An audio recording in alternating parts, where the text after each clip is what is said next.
ملے گا، رزق بھی ملے گا، علاقے میں مرفع حالی بھی ہوگی۔ کوئی دشمن ہمارے سرکار کی نعت نہیں پڑھتا، وہی پڑھے گا جو اہل سنت و جماعت کا ہے۔ اور پھر اس گاؤں میں سب سے پہلے جس بزرگ ہستی کے قدم پڑے حضرت پیر غلام شاہ صاحب رحمۃ اللہ تعالیٰ علیہ، ان کے بعد حضرت بابا جی صاحب رحمۃ اللہ تعالیٰ علیہ کی ان کی برکت ہے کہ اتنے علماء کرام اور اتنے طلبہ۔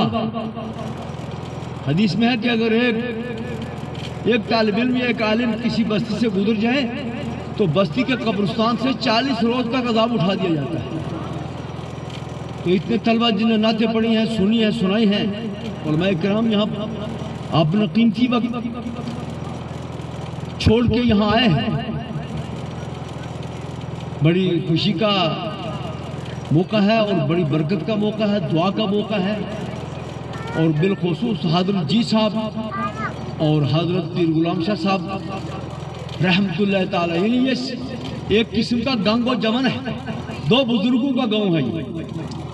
تو یہ گاؤں ہمیشہ کے لیے اس میں نعتیں بھی ہوں گی اور سرکار علیہ الصلوۃ والسلام کے میلاد کے جلوس بھی نکلیں گے اور جھنڈے بھی بلند ہوں گے۔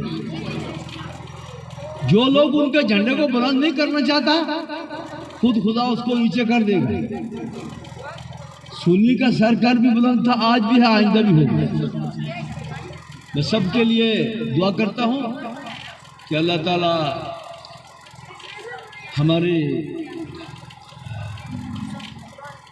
اس بزم کے کارکنان، ان کے معاونین اور ان کے شرکاء سب کو اللہ تعالیٰ اپنی نعمتوں سے نوازے اور ہر مصیبت سے بالخصوص ایمان کی دولت کو قائم رکھے۔ وآخر دعوانا الحمدللہ رب العالمین۔